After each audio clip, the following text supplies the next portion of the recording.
7.4 Trigonometric substitutions. We will start with procedure for a trigonometric substitution. Step number 1. Draw an appropriate reference triangle. Write down the substitution for x, calculate the differential dx, and specify selected values of theta for the substitution. There will be 3 different cases. First case, a squared minus x squared. Second case, a squared plus x squared. And the last case, x squared minus a squared. Keep in mind, x is the unknown or the independent variable in the problem. A is the real number. Based on the right triangle and the Pythagorean theorem, the shorter sides, the A and B, the hypotenuse is the longest. If you form the relationship of A, B, and C using the Pythagorean theorem, we have a squared plus b squared equals c squared. That means the sum of the square of the shorter sides equals the square of the longest side, which is a hypotenuse. If you rearrange it, a squared equals c squared minus b squared. That means the square of one of the shorter sides is the difference of the longest squared minus one of the shorter side squared. Or the other way around, if we have b squared, gonna be in the form of c squared minus a squared, which is the same situation. Therefore, keep in mind, c is the longest, either by itself or as the first term of the difference of the two squares. For case 1, we have a squared minus x squared. We have subtraction. That tells us a is the longest side or the hypotenuse. For case number 2, a squared plus x squared. That means both x and a are the shorter side. And the last one, x squared minus a squared. That means x is the hypotenuse or the longest side. For each case, we're going to draw the reference triangle. Locate an angle, theta, as a reference angle. For the case of a squared minus x squared, a going to be the hypotenuse. Start with the hypotenuse A.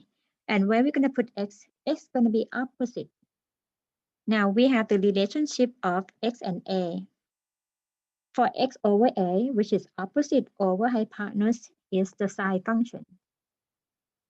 And then we write the theta as the inverse sine of x over a. From the relationship x over a equals sine theta, we have x equals a times sine theta. Next, find the differential x, which is a cosine theta d theta. And we're going to use these to substitute the terms in the integration involving a squared minus x squared. For case number 2, we have a squared plus x squared. Since both of them are the shorter sides, we're going to remain x as the opposite, a as the adjacent. So then the hypotenuse based on the Pythagorean theorem is square root of a squared plus x squared. To form the substitution, we're going to use the relationship of x and a. X over a, which is opposite over adjacent. That is the tangent function of the theta. Or the theta is the inverse tangent of x over a. From x over a equals the tangent theta, we have x as a multiplied by the tangent theta. Differential x is a secant squared theta d theta. And this is going to be the substitution for this situation, a squared plus x squared.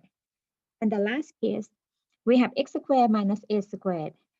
Since x is the longest, x is the hypotenuse, a going to remain as adjacent.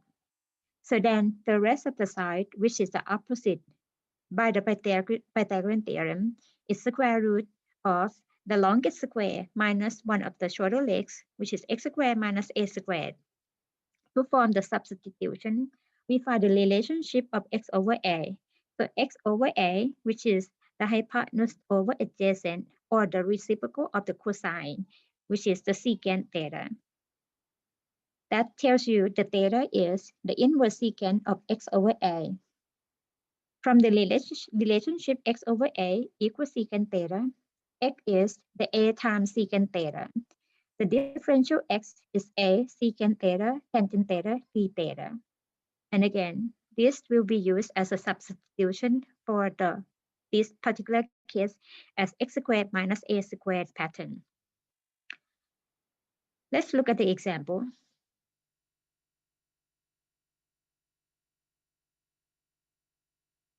The first example, we have the integral of 1 over square root of 9 plus x squared. We have the pattern of a squared plus x squared. In this case, a is 3. We have the sum. So from the reference triangle, locate an angle theta. When we have the sum of the two squares, that means both a and x are the shoulder legs of the right triangle. We use x as the opposite, a as the adjacent. Our a in this case is 3. Therefore, the hypotenuse is square root of x squared plus 9, which is the same as part of the denominator under the radical. Now, the relationship of x and a, x over a, or x over 3, which is opposite over adjacent, is the tangent theta.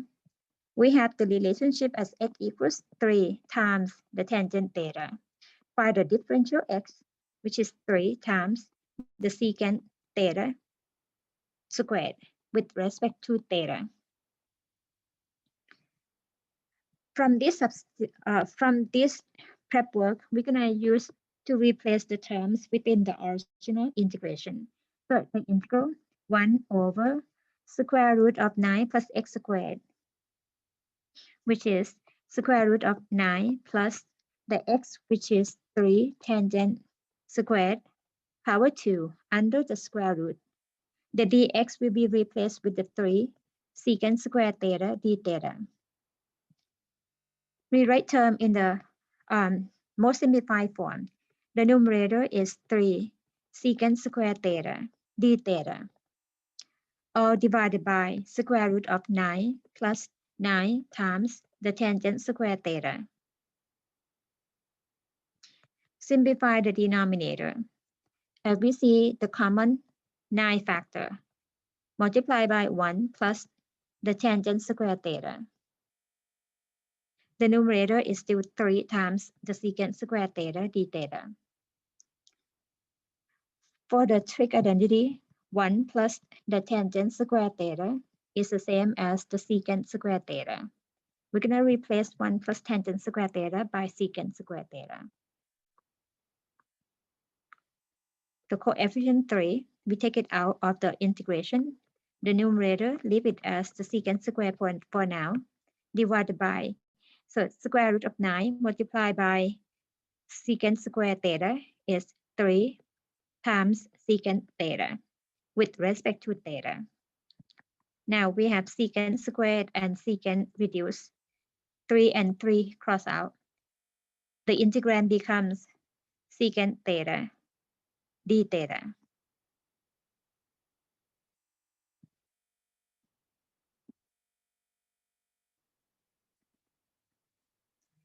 And the antiderivative of the secant theta is natural log absolute value of the secant theta plus tangent theta plus c, because this is the indefinite integral. We do one more step to get everything back to the x term. From the prep work on the side, we have x as 3 times the tangent theta, or x over 3 equals the tangent theta. Therefore, the theta itself is the inverse tangent of x over 3. For our problem, the solution is in terms of the secant theta and the tangent theta. From the right triangle that we started with, the secant, which is the hypotenuse divided by adjacent. We use the reference triangle to form the secant theta. The hypotenuse is square root of x squared plus 9 divided by the adjacent, which is 3. The tangent is the opposite divided by adjacent. So the opposite is x, the adjacent is 3. And this is your final answer.